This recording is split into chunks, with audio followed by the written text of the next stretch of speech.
Good Tuesday morning, guys. My name is Jerry Miller, and welcome to Real Talk. This is an insider's guide to real estate, life, and the pursuit of happiness, presented by Yes Realty Partners and Yes Team Realtors. We're live in Charlottesville, across the Commonwealth, on the I Love CVille Network, and this is going to be a lively show. Of course, the distinguished gentleman, Keith Smith. Thank you, sir. Thank you, of sir. course, our director, Judah Wickhauer, and also Keith Smith.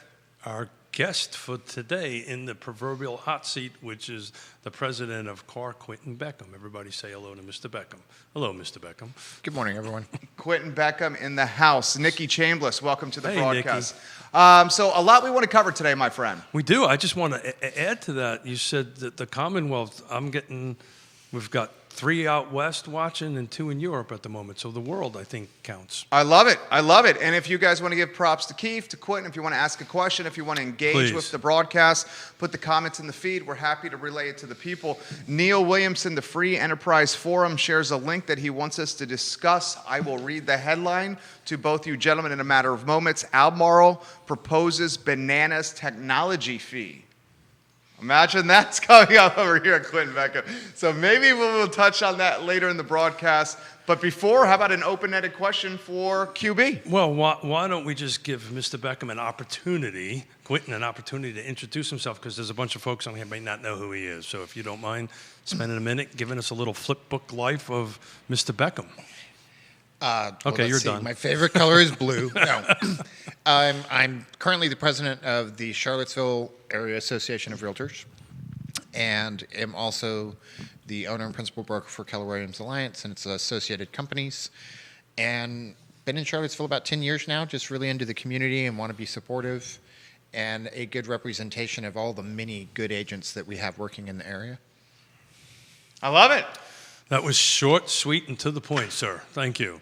So I got my hot little fingers, an article with your name all over it, put out March 21st, 2021. Now, let's be fair. Lisa Sturdivant from Virginia Realtors was also quoted and participated in that article. She's a smart lady.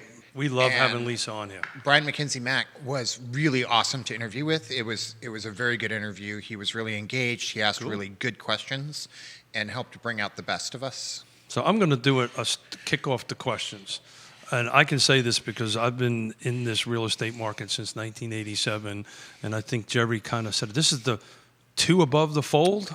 So 2 you're saying Sunday centerpieces. But are you saying since '87 broadband's a new thing? Broadband's a new thing. Okay. Can you allow me to ask the questions, Mr. Beckham, I'm sorry. please? I'm sorry. But so the point I'm trying to get at, this is, at least publicly, really, my hat's off to you and kudos to you and what CAAR is doing. As folks may know, I'm also on your board. You're out front talking about this, and I wanted to give you guys and CAAR kudos. You know, at some point it seems like Jerry and I and myself will be the only ones beating this drum publicly. So I wanted to say thank you for being out there and doing that. But tell us how this all came about. Good question. How did the article come about? Yeah, how did it come about? You know, I think Brian's got a really good interest in community and housing affordability, which, to be clear, is part of but different from affordable housing with capital A. Sure. And we're in this place where it's just all changing so rapidly around us from 19 to 20 to 21, and also bringing forward some of the things of the last decade that are now acute. And so he just really wanted to dig into that, get into how some of the things that we do might have a negative effect on the future for the city and the surrounding counties. And we included some of that conversation to include Augusta, Afton, areas over the mountain. And it was just a really, really great chat. And a lot of, it's hard for me to look bad when I've got Lisa Sturdivant sitting there. Oh, it's just reading her providing quote. So much data. So you guys are always very gracious when I'm on, and you lie and say just awesome things about me. But to be fair, My fingers were crossed a second. oh, I didn't see the second finger. And I just think it's hard to look bad when you're put up in that situation, because Brian also asked good questions. I would also add that the association as a whole I think, has really been devoted to affordable housing for a long, long time. And the shape that takes has changed over the years, but you can go back many years where they've raised hundreds of thousands of dollars Sure. for workforce housing, members of the association on a variety of boards, from the Regional Housing Partnership to PHA.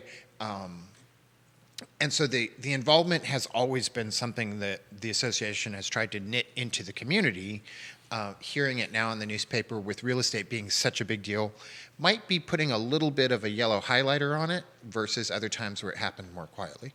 And I think that's the point I was trying to make. It was usually in the underground, or it was very quiet, and to come out there out publicly is a big thing for CAAR to do. Well, so I wanted to say thank you. What I've noticed, this is from my out of the game. Yeah, sure. Someone who does media, worked for the Daily Progress, NBC 29, etc.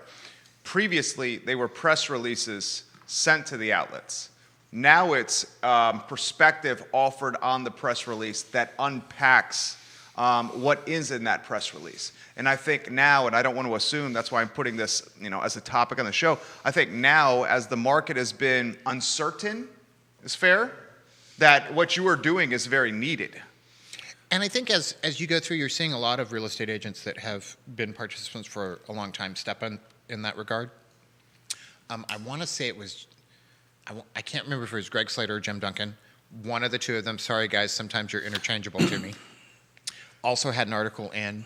And so I think It's probably real both estate, of them, actually. real estate is really on the forefront of everybody's mind. And it's not like it's been completely on the back burner, but the pandemic really hit the gas pedal on people wanting to find a place that was their home, get in and settle down and establish how they were going to operate. And so I think it has just really promoted the concept that the more we know, the better off we are. There's been a lot of changes in how real estate operates and how the data is available, but not necessarily has the ability to interpret that data kept up. And so I think this is sort of our public education service that you're seeing go on, and as well as trying to keep a dialogue going with municipalities and developers Sure. on what we're seeing from our direct interaction with their constituents. Richard O'Brien, very eloquent speaker. Mr. Quinton Beckham, he says, is Michael Hey, Richie O. Michael Beckham your That is my nephew. nephew? Giving you props right now. Welcome, Michael Beckham. We have a Richmond realtor contingency that watches this program on the regular, and they're watching now. Susan Steinmart from the Land Trust, Go CAAR, recognizing the challenges of affordable housing is important right now. Neil Williamson, we will get to these links that he wants us to discuss here Sure. on the program. I did want to jump in because we've mentioned the good doctor a couple of times, Lisa, and I can't remember which show it was. It was maybe 6 months ago or maybe 8 months ago. But she said something that, I've got a couple of white papers talking about what housing has effect on the local economy. But, to paraphrase the good doctor, our industry, the housing industry, is second in GDP in the state anyway, next to the government. So that's why, I get asked all the time, you constantly talk about real estate because it's really important. It intertwines into everybody's life on that. But is there anything you want to cherry pick apart on this article and spend a little time on? There's a couple things. One, there's a lot of conversation around zoning, and I want people to be clear that A, there is no silver bullet. We keep saying this. Zoning is one method to relieve the pressure on a market with super high demand and no inventory. And the other thing I sort of wanted to point out, every study you read on increased density, with rare exceptions and up to a certain level, actually increases housing values. I'm so glad you brought that up. And so I think there is sort of there's a perception, it's almost an implicit bias where when people view what increased density would look like, they are picturing something that is not consistent with what developers are talking about, with what homeowners are talking about when they're wanting to add an ADU. And the opportunity to have increased zoning in the city is sort of our last shot to increase housing supply in the city because the land's gone. There was another article that we were just looking at, and I cannot remember the Allison Rabel. Allison. Yeah, she's wrote an fantastic. article. And there's no big plots of land in the city where you're going to split it up and build more single-family housing.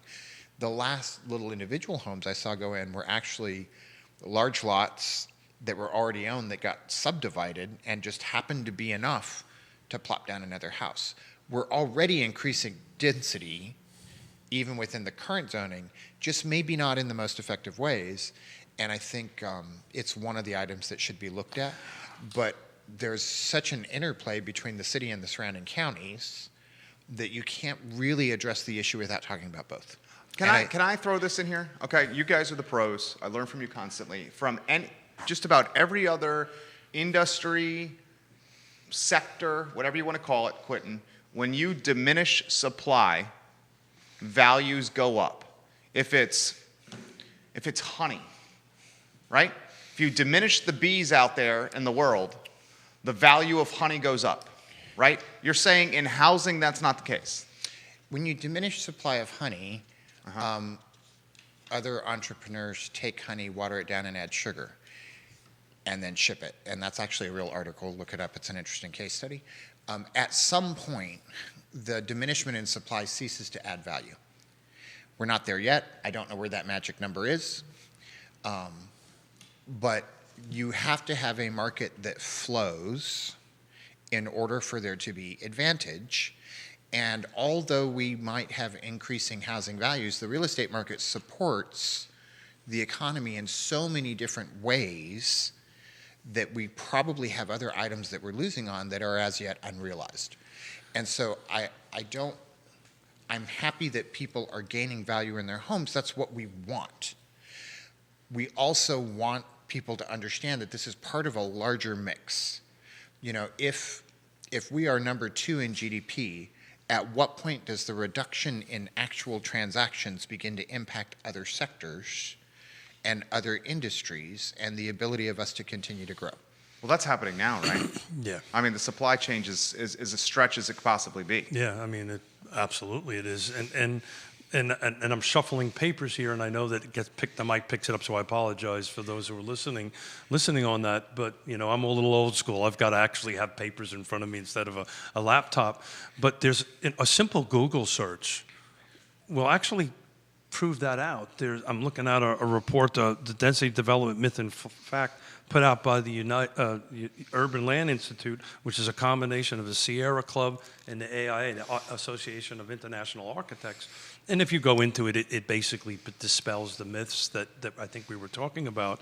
There's another great document you can look out, put up by Housing Virginia. They put out a white paper every year that's the effects of housing on the local economy. And just to go ahead and add some context to that, you know, for every home that is sold, I believe in the state of Virginia, it produces $44,000 of additional revenue into the state, right, from different sets of transactions, real estate, buying furniture, you know, upgrading the house, and so forth and so on. So there's a multiplier effect in that. And, you know, we're not economists. We'd have to bring in the good doctor really to drill into that. But every report that I've ever seen, increased density increases values. It does not decrease value. Comments coming in. We will get to these comments. Ray Cadell, welcome to the broadcast. Hey, Ray. Van, you're going to have to help me with Van's last name. Is it Beagle Raffley? Bilky Raffley. Quinton knows his business better than anyone in Charlottesville. Always a wealth of information. Thank you, Quinton Beckham. I'm looking forward to this show. Susan Steinmart has a couple of comments. You now have the progress watching you here, CAAR president. Susan, Mr. CAAR president. Mr. CAAR president. Sorry, That's sir. only fair because I watched the progress. Sorry, sir. Sorry, Mr. CAAR president. Benevolent dictator will But suffice. I think we need to call him benevolent dictator. I think that's what's required.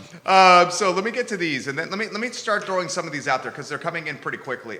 Regarding zoning, you need elected officials to support increased density. Check on the voting records to see who has supported and who did not. It is very telling. Neighborhoods that don't have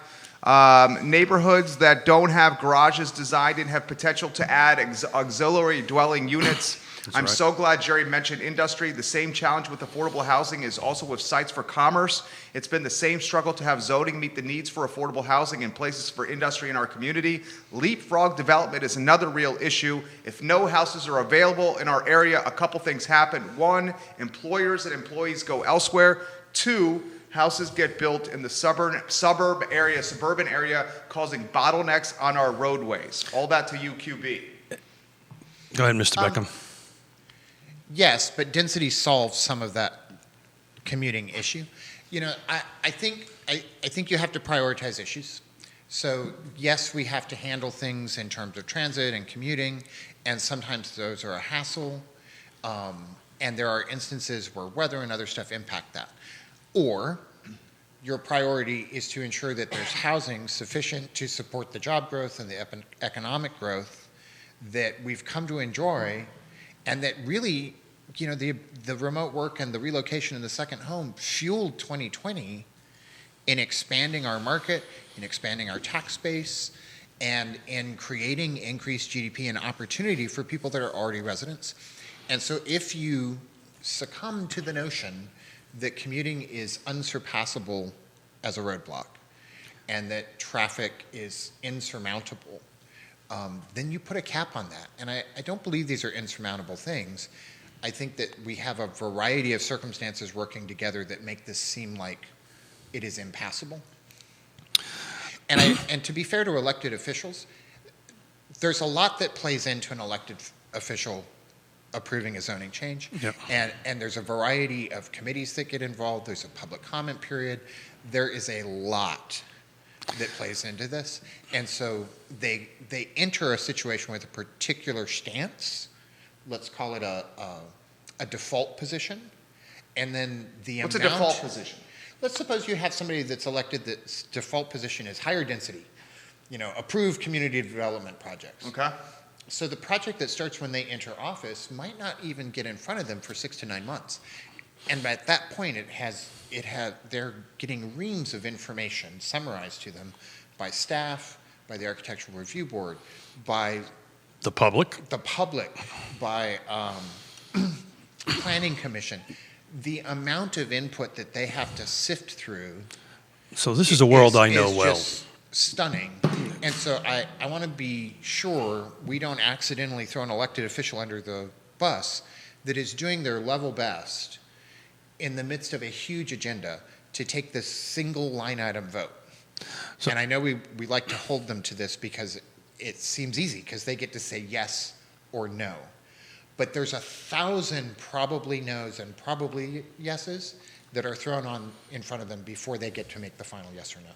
So we constantly talk about this on this network, on my show anyway, that, these elected officials, which I know all of them, I work with all of them in the different hats that I particularly wear, and you said it very well, they don't come from this world, right? And they get cars pushing them one way, Jerry's pushing them one way, I'm pushing another way, staff is pushing the other way, and it's constantly an education and re-education process. And I can't tell you how many times I would sit down with an elected official, and when you sit down and actually clearly explain something to them, they tend to change their mind. But this is a lot of work being thrown on these elected officials, and we talk about this all the time. It's really a 40-hour-a-week job on that end of it, so they should have some staff. At some point, I want to get to the missing middle conversation because I want to talk a little bit about solutions to this. So, but thank you for sharing your thoughts with that, sir. Chris Jensen, hello. Welcome to the broadcast. Chris, we love you on this program. You know that. Speaking of elected officials, Dave Norris today, Michael Payne Friday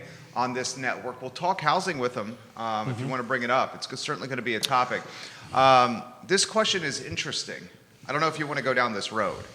Probably not. Okay. By the look on your face. Okay. But this is from Brian. He says, do you have any thoughts on what happened with the development on 29 North as the Forest Lakes Neighborhood Association got very active in front of which the Board Brian?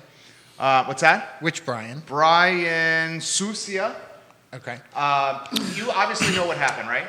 I have the vaguest of notions, yes. So the Neighborhood Association, as many do, organized, galvanized, presented, loud, vocal, changed what was going to happen. And they Okay, but let's not pretend that this is the first time it happened. True. Let's not pretend it's the first time it happened in the last 12 months.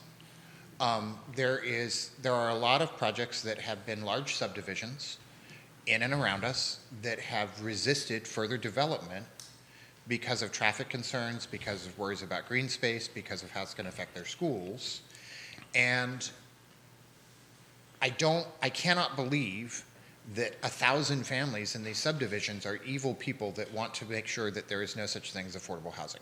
So before we demonize them, not that one or two people on both sides might not deserve it, but before we just like blanket demonize people, there is an opportunity to provide education. There's an opportunity to provide answers. There's an opportunity to alleviate concerns and to simplify regulation so that we're not so far out and so far along that at some point developers give up and communities feel like they've gotten the final answer. This all has to sort of happen together in a continuum so that you can bring them along. I'm opposed to the not in my backyard mentality as a default position because I think you end up missing out on a lot of the progress and opportunity. I also think that there is great opportunity for developers to interact with the communities that they affect and regulators and local government so that they bring them along at the same time as opposed to plopping down a finished project in front of them and saying, hey, we're going to do this in 6 months. So here's the struggle with that. The struggle with that is the elected officials really only heard from one side. Well, because oftentimes the folks that are, how do I put this, that are very pro-density in housing don't have the free time like the folks that are the neighborhood associations. Or they don't want to stick their neck out. Or don't want to. I mean, the neighborhood associations are often retired folks. Sure. Who no longer are working, have money at their disposal, free time to get in front of boards. That's what I've seen. I can't tell you how many times I would have conversations with elected officials after a vote is taken and explain the particular circumstances to them, and the words out of their mouth would be, oh, if I understood that, I wouldn't have voted no. But no one talked to them about it. But nobody talked to them about it. That information didn't get there. The loudest voice, right, wrong, or indifferent, right? I'm not saying what they're doing is wrong, and Quentin's 100% right. Their hearts were in the right place. I'm confident of that. But the other side did not really get into this. And Neil Williams sent me a text on something a little while ago. He's got 3 links in here he wants us to talk about. Okay, for Quinton Beckham. Just a moment. So I'm chairing the full regional housing partnership on the 24th, and we have all the elected officials there. And one of the questions that I'm going to table on there is let's talk about NIMBYism and let's talk about YIMBYism and what does it mean and what impacts does it have on the biggest market. So I want to say thanks to Neil because I'm going to sneak that into the agenda for a conversation. But typically this is an education, re-education, and I can't tell you how many times I talk to an elected official after action is taken. And oh, by the way, if it's shot down, it can't come back for a year. And then what ultimately ends up happening, things go by right. Which ends up happening is you end up having this land, you're going to have homes on it anyway. The jurisdiction is just not going to control the what. Does that make sense? That makes sense. And as Neil said, the potential new residents that could benefit from the increased density are rarely heard from. That's exactly. Oh yeah, because they're not. The potential community is not represented, and I think the deck is stacked against. I have to stop you there. They are represented. They're underrepresented, right? There's individuals like myself and other people. Matthew Gilligan's a good example. Matthew Gilligan's a great example. They're just not there in mass, and that's what tends to win the day. That's a fair assessment. I also think the deck is sort of stacked against new development when a tie vote is a no.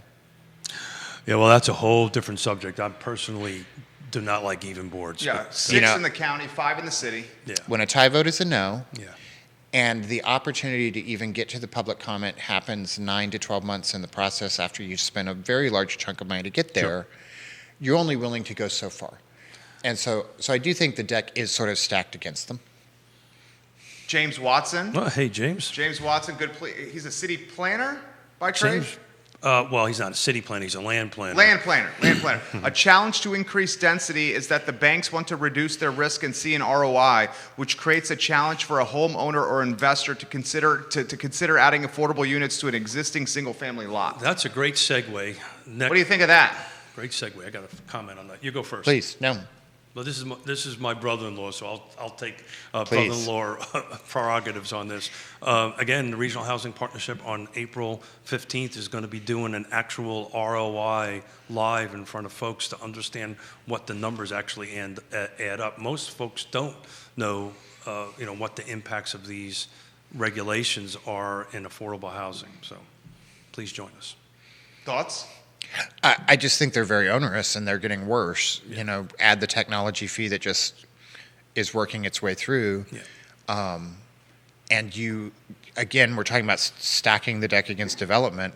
You're creating more intrinsic costs that don't relate to an actual product that, like James was mentioning, banks now have to finance and figure out a way to get a return on. But ultimately, what will happen is if these projects will not get through the system, and we won't get to this missing middle concept where on a single-family detached lot you could put 3, 4, 6 units on, and they work. They work out west. It's super successful on doing that. What's going to happen is these projects, these tracts of land, are just going to go by right. They're going to be big houses. They're going to look like the three of us on this call, on this live webcast. They're not going to meet the people that really need the help on it.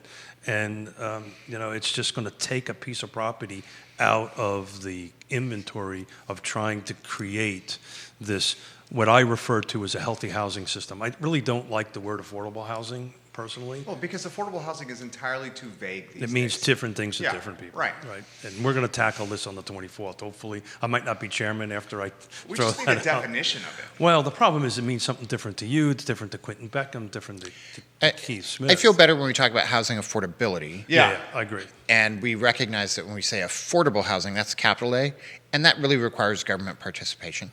So the reason I prefer a healthy housing system, because it's basically housing for all, right? Everybody who wants a home should be able to have one and afford one.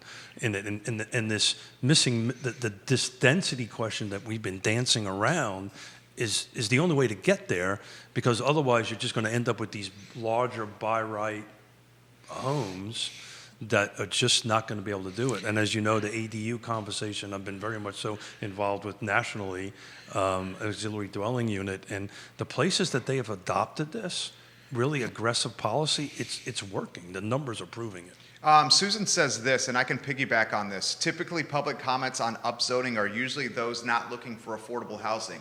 Those who show up for hearings are not having to get to multiple jobs and struggle to pay their monthly rent. The NIMBYs end up having the loudest voice to the detriment of the greater community. I saw this firsthand in our neighborhood in eastern Albemarle County, getting on the board over there myself, and the organization that I saw from the neighborhood to oppose Breezy Hill. It was huge. Dude, it was like, Sure. They had social media, they had e-newsletters, they had direct So mail. just they imagine- were organizing in person. So just imagine- 2 hours, 3 hours a week in person. I mean, they were running it like they were running a business. So just imagine you're the elected official for that particular district. You are trying to get through a budget. You're trying to put food on the table. Get reelected. Well, you got reelected. You have all these different things, and they just get hit at this from this perspective. I mean, I can't tell you how many times where staff would staff, these people that professionally do this, say, this project makes sense, it meets all our criteria, it meets all our comprehensive plan, and then you have what you just described, and it just derails it. And then at the end of the day, it's going to end up going by right. And the people who we're trying to serve, it's just going to be left out of the equation, left out of the conversation. Pam O'Brien giving you some props right now. Quinton Hey, Beckham. Pam. Neil says potential new residents not only don't vote, but potential new residents are often the quietest voices in the room, which is something we're talking about here. So, Quinton, what do we do? Where do we go? How do we solve this? Ooh. Oh, well, that's a very simple question for a very complicated problem. I think you have to break it down into how do we make progress. So it's really easy to see that in the city, your options are a little narrower. There's not land sitting out there doing nothing in the city that you can build houses on. So you're talking about zoning, soft zoning, ways to increase some of the density so that there's better opportunity for increased home ownership. But I can't help but wonder when we move out to the county level, how much of the resistance from these HOAs And again, I have a hard time demonizing them, which I think happens frequently. You shouldn't, because in their heart they're doing this for the right reason, right? And they believe what they're doing, and you should. That's a beautiful thing. The problem is we don't hear from the other side. That's the problem. And to answer the question in a short answer, and this not to cut you short, Mr. Beckham, what we're doing here is helping that conversation. And the other side is often represented by the developer, and unfortunately the developer in a lot of times has a perception that is not always the most friendly. Well, but let's back up. I think we're 2 steps ahead in where the problem starts. If your opportunity to develop in Albemarle County is only in 5% of the county, Well, there you go. and that 5% overlays where we've already developed, you're setting yourself up for an argument to begin with. You're setting us up for failure. So I can't help but wonder, if that 5% were located in a different area, if that 5% were 10 or 15%, if the 5% for residential wasn't the same 5% for commercial, would we have all of these same issues? Because if I'm a member of an HOA and we've got a beautiful community and everything's working fine, and there's 200 acres of empty land over that little hill, and you want to build 200 units on the 1.5 acres in the middle of my community, I might be pointing over that hill going, no, what about that? And I don't know that that's an unfair question. So I think Neil can answer this question, but better than I can. I don't think it's 5%. It's actually probably closer to 1%. Well, because, explain why. Well, you'll go ahead. Well, I learned it from Susan. Yeah. I learned it from Susan. So the land trust. Yeah, correct. So at the end of the day, I think Quentin kind of outlined it. There's property already that has homes on it. There's roads. There's infrastructure. There's commercial. Commercial. In there. There's commercial in there already because the commercial wants to be closer to the core, right? As a normal thing. So that 5% really isn't 5%. That 5% is some other number. And For residential. For residential. Yeah, That's exactly right. And that's something that should be really emphasized. So perhaps the man with the best mustache in the realtor game is watching right now. I'm just giving a zing to my friend Keith Smith, Dan Pettit, watching the program. I knew you would like that. Hello, Dan Pettit. We love you on this broadcast. Kate Lucas, hello and welcome to the show. Ray Cadell's got a comment for you, gentlemen. I have made a 35-plus year career helping over 70% first-time home buyers. It's virtually impossible today. Here's an example, Quinton. I'm working with a young paid firefighter with very little debt, looking for under $250,000 with little or no HOA fees because that dramatically changes affordability. They cannot find it. And by the way, first-time home buyers push everybody up the ladder. I don't disagree. And I think you're talking about us being front page and this sort of stuff. I think part of why this conversation is such a focus is interest rates are super low. The expectation for inflation is almost non-existent. The Fed's just said, hey, how about we leave interest rates really low for another couple years? So a lot of the other barriers to development are at their lowest. We also are coming out of the pandemic in a place where we're going to have a percentage, not the same percentage, but a percentage of people that can work remotely. What better social setup could you ask for to address some of these other issues and move housing forward? And so I think you're seeing some of these conversations move the way they go because I'm still kind of optimistic about this. And I still am really, really hopeful that municipalities, developers, and members of the community can really get together to look at the opportunities that this has opened up, take advantage of the financial situation that we live in terms of interest rates and mortgage, and lower some of the barriers that are keeping us from passing over that hump and building enough homes so that people that are working in our communities and paying taxes in our communities have a home that is at least affordable for the people that are nurses and firefighters and teachers, and start to spread that out so that a 1,200 square foot home in Belmont isn't $450,000. Or more. So I slightly disagree with you on the inflation. I think we're dealing with some inflation as well. But. Well, particularly in the new construction field, right? So if you carve that out, inflation has hit that pretty hard year over year. Because the cost of materials. I think we're talking different things. You're talking about cost of goods? Yeah, he's saying cost of goods are going up. Got it. And he's attributing that to inflation and lumping them together. But you can say that we do have some inflation. You can say we're seeing... really? I think we But should it's look not- that up. But it's not a bad thing, though. I mean, Inflation's not necessarily a bad thing. well, let's throw this to you here. Neil is answering our question. He says it's way less than 5%. He says with biscuit runs, stream buffers, roadways, and commercial, it's nowhere near 5%. Right. Yeah, somebody once had an actual number, and I can't remember what. So I think, you know, when I think about this and I think about our developers, and I'm coming from this from a very low level of understanding of everything they have to go through, but we want communities with green space. We want communities with good roads, and we want them reasonably placed. That's all got to get paid for somehow. And when you add a 4% technology fee, when you've bumped 10% just to get through the application process, that's a park. That's a bench with a tree next to it. That's sidewalks. Well, that's what we're going to talk about in this ROI, what that impact has on the end number. But there's a thing called time, right? Time is the problem here, right? Because any new project at this particular point, depending on the jurisdiction, is anywhere between 2 to 6 years from the time it starts to the point that they actually can build a house. And what's going to happen in 6 years? Market's going to change.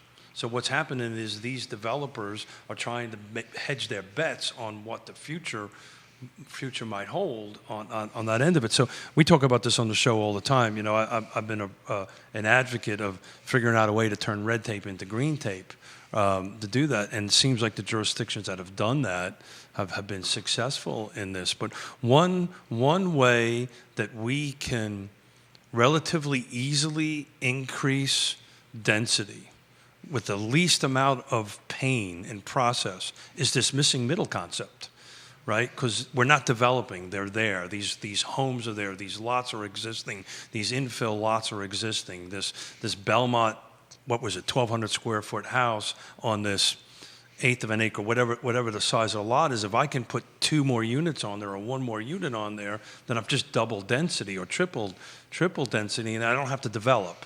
It's a simple zoning change from the county's and or the city's perspective. And I know I had Judah put up a diagram so people can have a visual of what this particularly looks like. But, you know, from my perspective, that's the easiest way to increase density without having to go through these larger subdivisions. At least it gets the ball rolling in the right direction. What do you make of these comments? This is pretty good stuff right here. Susan, you make good comments on this program often. Many more developers are seeking by-right development to get reduced development review time. The drawback is affordable housing goes away. The time value of money is a key issue depending on the length of the approval time. She's a smart lady, isn't she? QB, any thoughts on that one? I agree. I think that's what I was trying to say in my feeble way, but that's exactly right. And again, looking at the path of least resistance, that's why this missing middle concept is so important. And some of the Western states have really adopted this plan. Neil says, for what it's worth, the bananas technology fee will go to the Planning Commission public hearing tonight at 6 p.m. I'm assuming there's a link. Yeah, he did.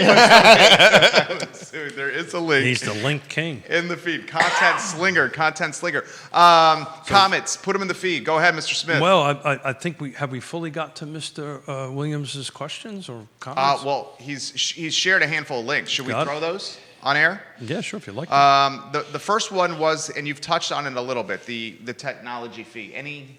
Anything more you want to unpack with the technology fee?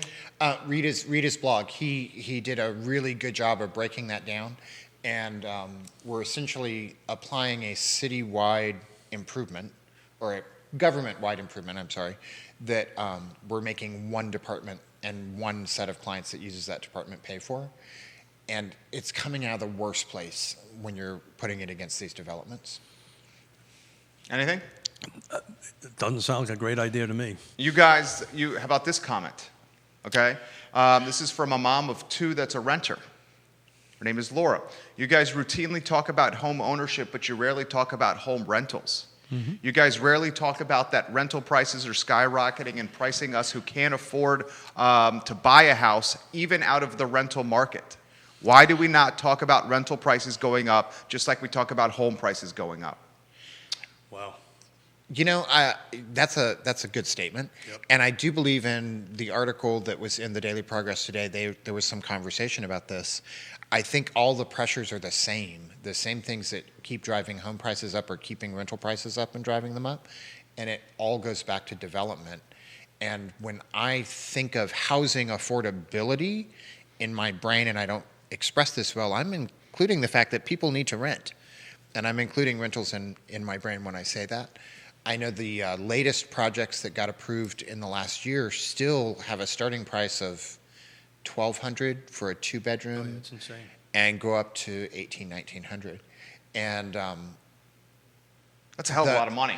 So the basic concepts is the same. If it's in this particular case in rental, it's very much so a supply and demand scenario. So the fact that the jurisdictions may not be approving rental projects, or they're harder to fund at this point in time, because multifamily projects are very difficult to fund on that end of it, and it's driving the rentals up. You know, even though we don't talk about rentals specifically, the impacts are the same. I think that's what Quentin's trying to explain. What same impacts are happening on the residential or single-family detached side also impacts the multifamily side. I mean, all you got to do is ask Chris Henry when his project he was trying to get approved, which he did successfully, at Dairy Market or Dairy Central.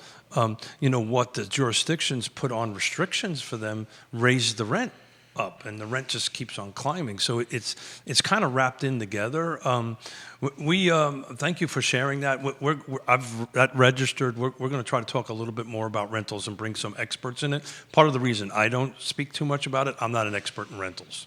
It's more. She's right. Sales. No, absolutely, Yeah. absolutely. Yeah. We'll bring some experts in. Yeah. And I'm very hopeful as we move through this over the next several years that we can expand the inventory in total, which would reduce some of the pressure on rentals, Yeah. which would bring down the price.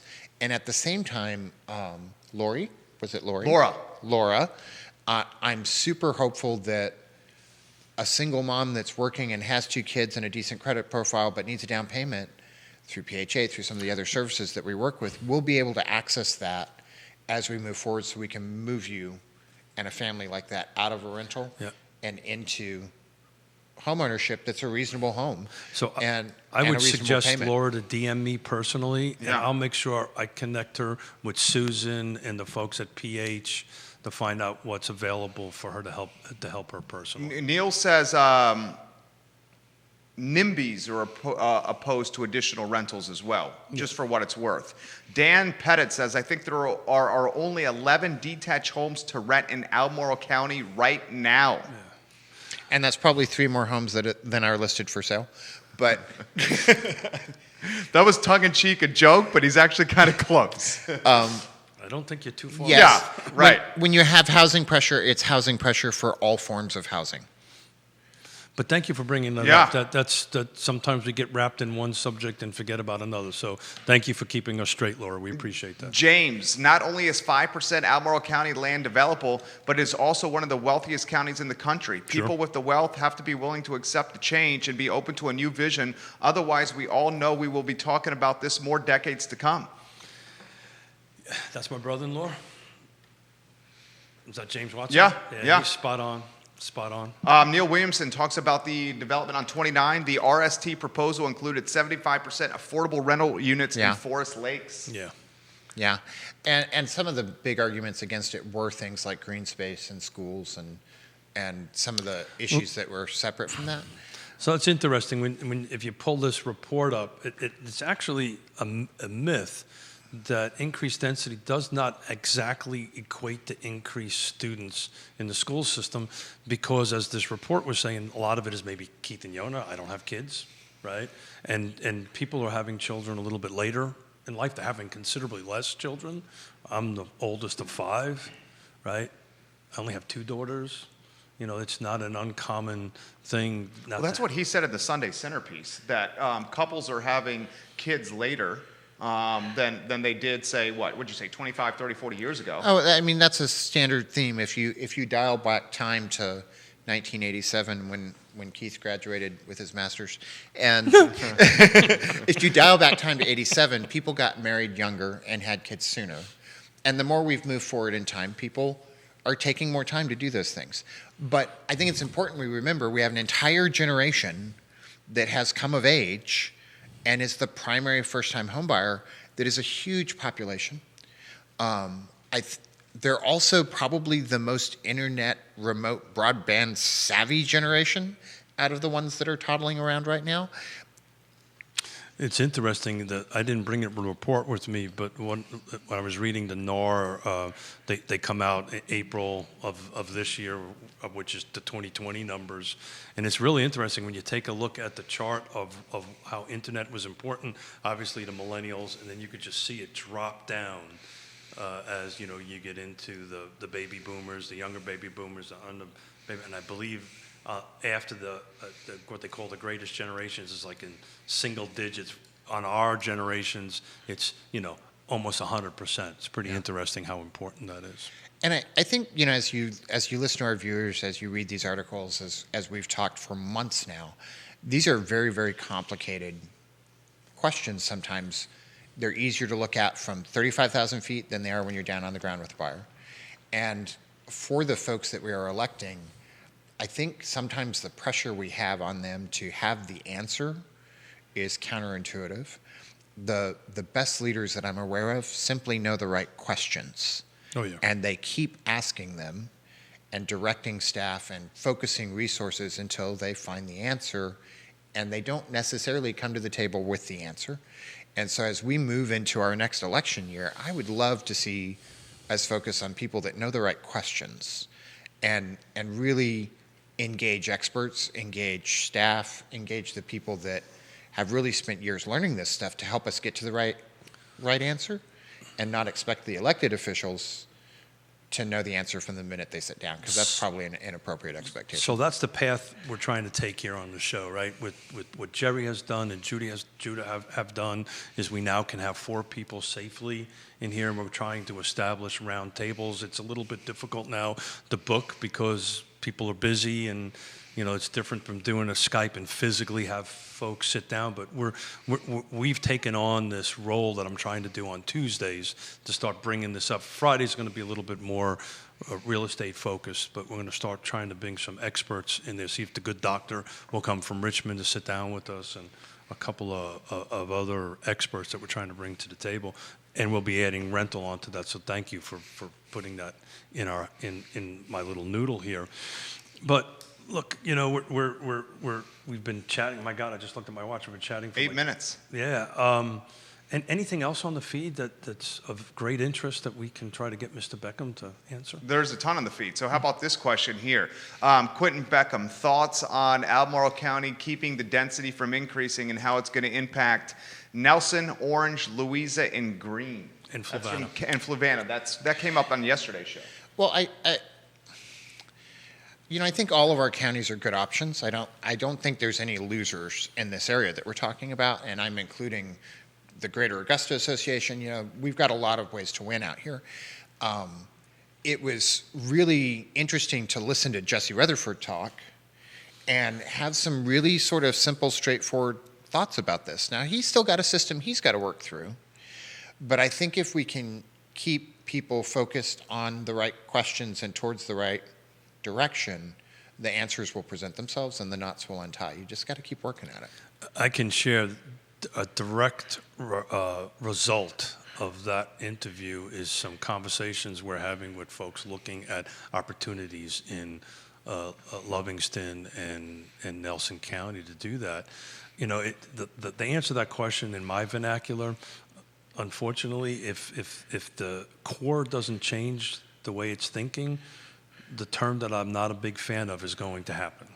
You're going to drive till you qualify, and that's where And I can tell you there in a simple search, there's in the pipeline in these surrounding counties are projects. There's projects in the pipeline. There is, and that's where it's going. And, you know, I think we talked about this on the show about gas and going up. And, you know, I don't think it's going to change the buyers out there or the renters out there. They're just not going to spend the discretionary dollars at a restaurant. Christine just said that. We live in Gordonsville. We're 20 minutes from Pantops. We spent $300,000 on our house. If we were to buy this anywhere in Charlottesville or Albemarle County, it'd be 2 times that. Sure. That's a lot of gas. And I think when we talk about counties and the cities and how they interact, you know, this I hope we view it that this isn't an opportunity for counties to win people into their jurisdiction. It is an opportunity for counties to serve communities. You don't think this is an opportunity for like a Nelson? I think it will happen, Okay. but this isn't a competition to win the tax base. It's an opportunity to serve the community and grow the tax base as a result of that, and grow the county and its services as a result of that. And I think when we approach it from that point of view, it is a commonwealth for the common good. I think when we approach it from that point of view, it's easier to have these conversations. So I'm going to make another shameless plug for the regional. It's called the Central Virginia Regional Housing Partnership. We have every single one of the jurisdictions there, and I can tell you, it is opposite of what you said. They are working collaboratively to figure out how to solve this problem, and there's cross communication between Nelson and Fluvanna and Louisa County and Fluvanna and Albemarle County, and we're actually trying to bring in Augusta County and Waynesboro into this. So there isn't this competitive thing that, hey, we're going to steal all the people. They understand that this is a regional problem, right? And, you know, frankly, we've got UVA at the table, which is the heartbeat of this issue on this end of it. And UVA is contributing how? Well, they contributed by having a voice at the table, right? And I can't. Action-wise, how are they contributing? Well, I can't talk about it because I sit on it, but I've restarted up the incentive that they've done, and I suspect that at the end of the day, the game plan will be is they'll probably send out some RFPs for some land acquisition so we can help solve this problem. But UVA's at the table, which is huge. Very huge. Are we looking at it from the wrong lens? Should the lens be, instead of expanding, maybe it's obviously a both. I'm just doing this for the sake of a talk show. Why aren't we focusing more on reliable, more ubiquitous transportation that would narrow the region and then maybe deprioritize someone needing to live in a city or the county of Albemarle? We talk about this all the time on the show. You can't have They this go hand in hand. You can't have this Yeah. conversation with 3 items in it, which is the one we're discussing, transportation. What has been and done housing. over the last 20 years to make transportation more reliable and accessible in this region? That's a great question. I do not have an answer to that. Like, what is the transportation? Yeah, there isn't. There's Right. park and ride, right, which I know about. There is jaunt, right, where you can do that. And there's the local bus services around Charlottesville and maybe UVA, and that's about it. But there isn't any mass transportation on it. I know. Should this be a private play? Well, technically, jaunt is a little bit private. You know, I believe it's. I have to bring in Brad in to ask that, but I don't. Brad doesn't work at John anymore. I did not know Yeah, that. I would say you should do a little. Yeah, it was a very unceremonious exit. I apologize. Yeah. Should transportation be privatized? I don't know enough about it to tell you. I know that if you look at conversations about equity, transportation plays a big role in that, because particularly in the non-remote work kinds of jobs, your ability to travel from point A to point B and its limits often determine your income. And so there's as you know, we're having this conversation about housing affordability. This ties into conversations about equity that are tied to conversations about transportation, that are tied to conversations about broadband. And we mention the municipalities a lot, and there's conversations that really focus on them, not because I'm trying to throw them under the bus, but I think the only way to bring all these things together and really move forward in a meaningful way is to have a place where people can come together, and that's government. And in particular, the local municipalities can move faster than some of the larger stuff. And any opportunity to do that as we move out of the pandemic, there's more vaccines coming, people are going back to work. I had to go up to the second level of the parking garage to park for the first time in 14 months. Things are picking back up. If we don't grasp the opportunities that are in front of us and move forward, now we'll be paying for it 3 or 4 years down the road. Nelson didn't just suddenly decide in November to put in broadband across the county, and now they're 10, 12 benefiting years from ago. it. It was the work of years. Yeah. And so we need to look a little bit further forward and be a little more progressive about how we view housing in and around the areas that we serve. I've been here 21 years. You guys know this business more than I do. For 21 years since I've been here, we've been talking about this. Yep. We've been talking about affordable housing. We've been talking about transportation. We've been talking about how this area is getting more and more expensive and it's pushing people out. I've been talking about it since 1987. Yeah. So just pivot a little bit off of the housing thing. You kind of just reminded me of something, Quentin. Kind of feels like there's a positive vibe going out there, right? Are you seeing that? Are you two gentlemen seeing that positive? Talking consumer confidence. Consumer confidence, thank you. Well, you know me, I always find positivity. Yeah, sure. Yeah, all of us do. It's my middle name. Yeah, see, is that tongue-in-cheek? Hold it. I genuinely look for it. Is that tongue-in-cheek from this man? So I believe it's a benevolent Benevolent dictator. dictator, but what's the now middle name in that? Benevolent positive. Positive dictator on that stuff. Well, I mean, just I'm just a simple guy. I just take a look at simple things, and I was telling off air Friday a week ago. Yon and I wrapped up at work around 7:30 on a Friday, and there was any half a dozen restaurants we could get a table. This Friday, I couldn't find one. We were at Shadwell's on Sunday. All the outside seats were full. I'd say 30% of the dining room was full. The second part of it is on Saturday, I had to go into the office to pick up some paperwork at the X building, and they had a concert there. And that whole parking lot was full. Couldn't find a place to park, which I was super excited to see. So it's kind of feeling like it's You agree? turning. This man's been vaccinated. Congratulations. That's right. I do agree things are picking up. We've got a long way to go to recover all the jobs that we lost, but I don't think a lot of those will come back. I'm hoping they pivot, and I'm happy for the uphill. I'm happy to be looking up instead of looking down. That's well said. Well, I mean, a week ago, this week, a year ago, it was a very different animal than it is at the moment. And I'm just trying to attack it at a high level. It just feels like there's some positivity going out there, which is great. I mean, we had just from a real estate end of it, Jan and I had an open house on Sunday. Yeah. And thank you to the push out that you guys have done here. We rolled on it at 1:45, and there was 12 cars waiting to get in. Wow. Right? Everybody was super safe. We had COVID protocols. Is that the norm? For us? It is for us. Well, no, I meant the interest. That many cars before it started. I will tell you, I can't remember. I think the last time we did an open house was, God, I can't remember. Pre-COVID, right? I think we've done one since then on it. But yeah, it was out there. Everybody was super positive. It helps that it was a 70-something degree day and the first day of spring. And you did a hell of a job pricing the listing, and it shows well. Well, Mrs. Smith did a wonderful job. I was traffic cop. Literally, that's all I was doing was directing folks, so everybody was safe. We only had a group of... You did a Facebook Live from there. Yeah, it may have showed up sideways, but you did a Facebook Live. I tried. I could tell. I was impressed. You gave it a whirl. I gave it a whirl. Yeah. I did not realize the phone has to be on vertical, not horizontal. Somebody should have maybe helped me with that. I wasn't there that day. But next time I will turn the phone around. So it was on a gimbal, and I had it anyway. We'll go ahead and do this. You know, today was fun. Today was a serious subject, right? To get out serious things.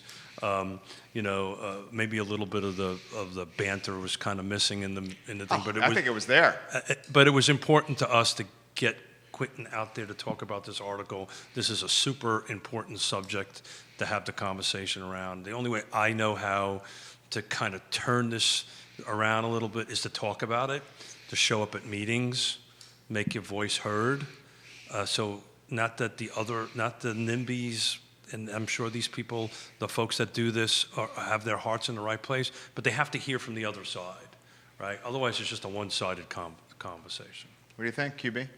I agree. I'm really hesitant to pick any one person and throw them under the bus. Sure. We're real estate agents. The public trust level for us is very, very low, and I don't really feel like I deserve that necessarily. And so I want to bear in mind, I believe it's below used car salesman, if I remember the last stat. which might be my next profession. And used cars, they're a big deal right now too. But It's true. I don't want us to throw anybody under the bus. I want us to understand that there are opportunities that are not being explored, that there's roadblocks that can be removed, and that this can benefit everybody. There is a middle ground in here, and I would really love for folks to start working towards it. I'm actually a tough question. Okay, tough question.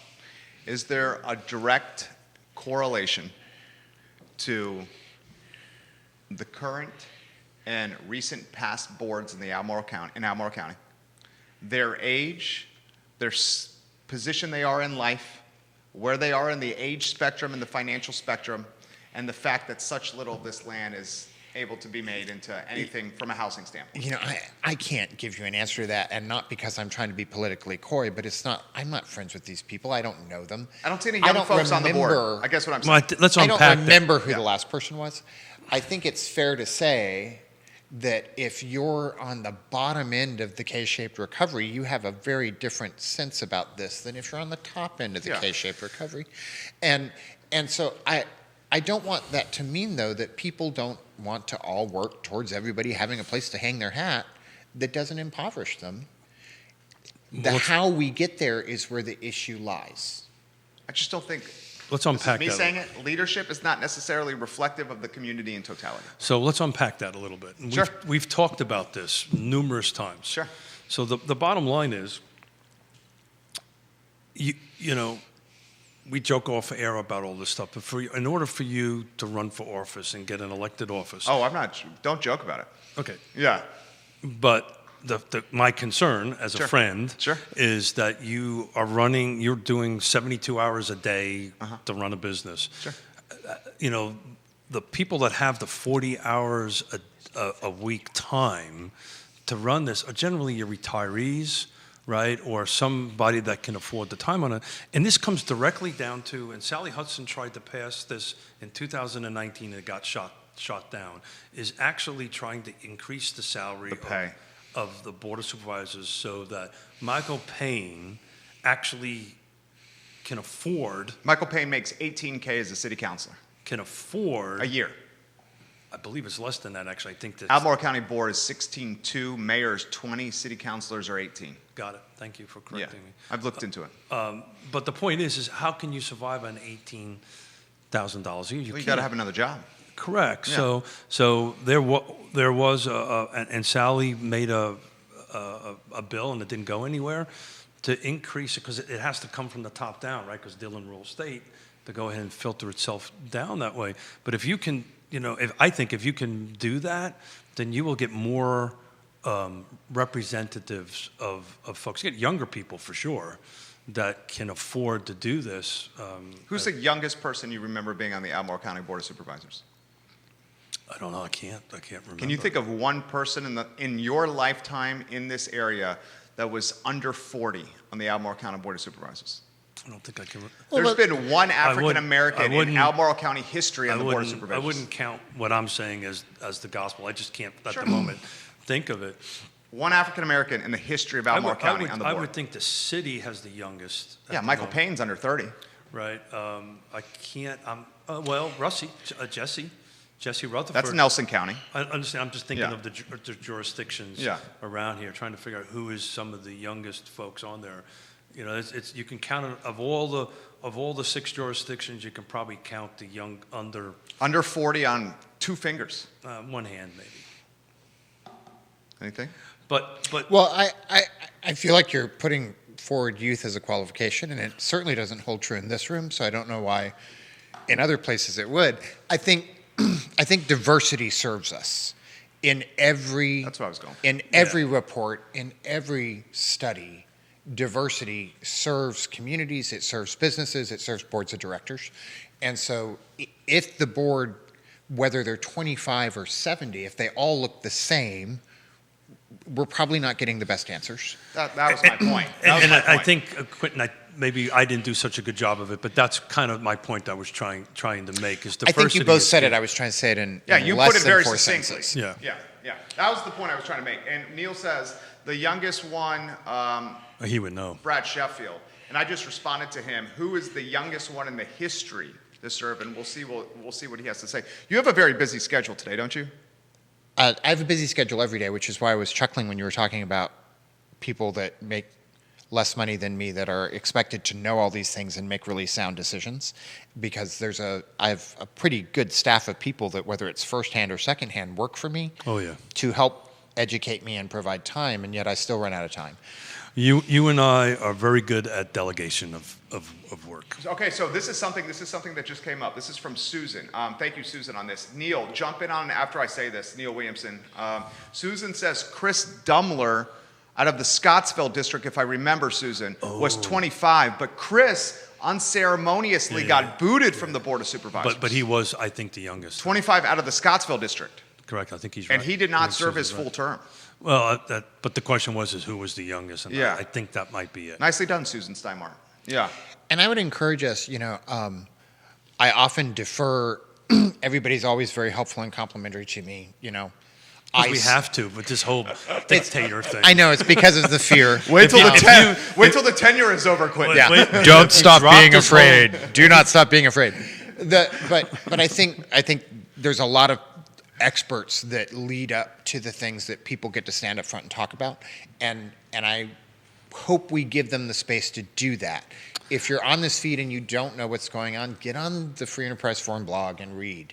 Just read and go back in time. It's super informative, and I think even as I listen to us in the room talking about HOAs and NIMBYs and boards of supervisors, it's so easy to accept a common definition and generalize and walk forward without really taking the time to study and understand. That's social media. That is social media, and I'm on it right now. Damn it! And Well, it's And like so it's like anything. It gets used for good and not so much. if we focus on the questions and we focus on the problems instead of having those get subjugated to idiosyncrasies of the people, I think we'll make better progress than if we stay focused on the idiosyncrasies of the people. If this topic is important to you, get involved, get engaged, reach out. Because what's happening here is somebody like myself, I'm in these folks' faces all the time. I'm having conversations with them all the time. Neil is doing an excellent job all the time. Quentin does an excellent job all the time. You do an excellent job all the time. But it's the same set of faces and the same set of folks that's doing it. New folks need to get engaged, and even if it's a simple email, right, or a simple phone call or text or Facebook post to share your opinion on it with these elected officials, because they just don't know. And after a certain point, Liza's saying, wrap up, Smith. And, anyway, the only way I can beg from my heart, please get engaged. Right? Please do it. As whatever amount of time you can afford, please do it, and it'll make a difference. I love it. Today was a good show. It was fun. Anything we're missing? You did a good job. You always do. I just looked at my watch. We're 15 minutes over. Right. First time. Just fun doing this. He's Keith Smith. He's Quinton Beckham. Judah Wickhauer. Liza the dog is the rustling you heard. She's probably the smartest in the room over here. We love you, Liza the dog. My name is Jerry Miller. This show presented by the Yes Team Realtors, Yes Realty Partners. And if you look at the strip on the bottom of this screen, it's the supply chain of trusted advisors in the game, whether it's Charlottesville Settlement Company, Intrastate Pest and Service Companies. If you want to celebrate purchasing a house, closing at a deal, go to Dairy Market, go to Dairy Central, go to the Milkman like you did. Celebrate for a cocktail. an open house. Have a cocktail after a successful open house. Exactly. You did. It's an interesting thing to talk about that open house. I may get myself into a little bit of trouble here, but it produced 3 contracts. That's great. So our open house is back? I don't know. That's another topic for another show, isn't it? I think we're Did you late. see the look from Quentin right there? What's this button, Judah? What is That's this? the abort button. What does it do if I unplug This this? is the abort button. All right, we're out of here. Well, Here. look, what show do not get myself into trouble? I had to get myself into a little bit of trouble. If looks good, kill. All right, we are out of here. Thank you so much for joining us on Real Talk, presented by Yes Team Realtors and Yes Realty Partners. You guys have a good morning. Take care. Oops.